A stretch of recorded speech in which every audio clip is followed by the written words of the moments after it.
The story of Prophet Yusuf is unlike any other. It's a journey filled with betrayal, hardship, patience, and ultimate triumph. It reveals deep lessons about faith, showing us how trust in Allah can turn even the darkest trials into a path for greatness. Yusuf was the beloved son of Prophet Yaqub, but what made him special wasn't just his father's love. It was a dream, a powerful dream he shared one day. "Oh, my father, indeed I have seen 11 stars, and the sun and the moon. I saw them prostrating to me." Now imagine your 12-year-old son comes up to you and says that. Most of us would dismiss it, but Yaqub knew this wasn't just any dream. It was a sign of future greatness. He tells Yusuf, "Do not relate your vision to your brothers, or they will plot against you." Why? Because even among family, jealousy is real. Yusuf's brothers were already jealous. They felt like their father loved him more, and in their anger, they plotted the unthinkable: kill Yusuf or cast him away, so our father's attention will be ours. Eventually, one brother convinces them not to kill him, but to throw him into a well instead, and they do. They go back home,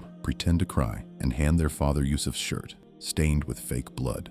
Yaqub, heartbroken, says, "Rather your souls have enticed you to something, so patience is most fitting." Can you imagine the pain? But he didn't lash out. He chose Sabr Jamil, beautiful patience. Yusuf was found by a caravan and sold in Egypt. He ends up in the house of a high-ranking official known as the Aziz. He grew up not only handsome, but wise. But then came the real test. The Aziz's wife, Zuleika, tried to seduce him. She closed the doors and said, "Come to me." Now pause for a second. No one would see them. She was powerful. He was a slave. But Yusuf replied, "I seek the refuge of Allah." He chose taqwa over temptation. He ran. Even though he was innocent, Zuleika accused him, and he was thrown into prison. This is where most people would break, but not Yusuf.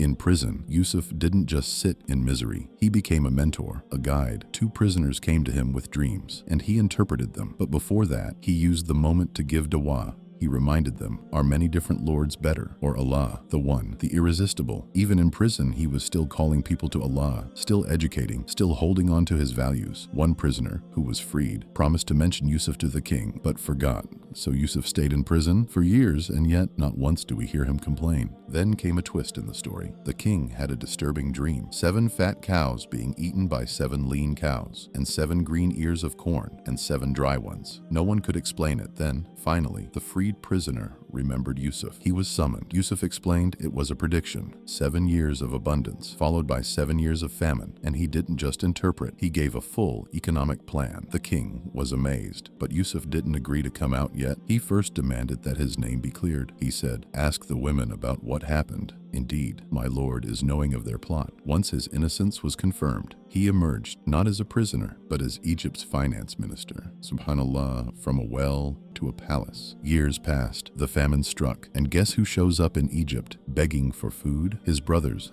They didn't recognize him. Yusuf treated them kindly, but tested them, especially his brother Binyamin. He devised a plan to keep Binyamin with him while still maintaining justice. Eventually, he reveals his identity, and the moment is powerful. "I am Yusuf, and this is my brother. Allah has certainly favored us." Now remember, these are the same brothers who threw him in a well. What would most of us do? Revenge? But Yusuf says, "No blame will there be upon you today." The same words Prophet Muhammad would later say when he forgave the people of Makkah. True forgiveness, even when you have the power to punish. Yusuf brings his parents to Egypt. And then, the dream he had as a boy finally comes true. He raised his parents upon the throne, and they fell down before him in prostration. The sun, the moon, the 11 stars, all bowing. It wasn't a dream after all. It was destiny. Yaqub, after years of heartbreak, was reunited with his son, and Yusuf stood at the peak of power, humble, grateful, and loyal to Allah. Now here's the most beautiful ending. At the peak of his success, Yusuf didn't ask for wealth or power or more authority. He asked for one thing: "My Lord, you have given me some authority and taught me the interpretation of dreams. Creator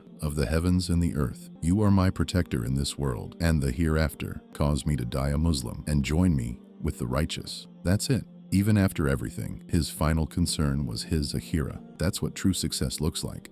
The story of Yusuf is full of priceless lessons. Be patient through trials, because Allah's plan is always better. Resist temptation, even when no one's watching. Stay noble, even when you're wronged. Forgive, even when you have the upper hand. And remember, real success isn't power or fame. It's dying as a believer. So the next time life feels unfair, when people betray you or your plans fall apart, remember Yusuf, from the bottom of a well to the top of a kingdom, and his heart never left Allah. This is the best of stories. Jazakum, Allahu Khairan, for listening. If you found this powerful, share it, leave a comment, and subscribe for more inspiring stories from the Quran and Sunnah. Assalamu Alaikum wa Rahmatullah, and may Allah guide all of us to a Yusuf-like character.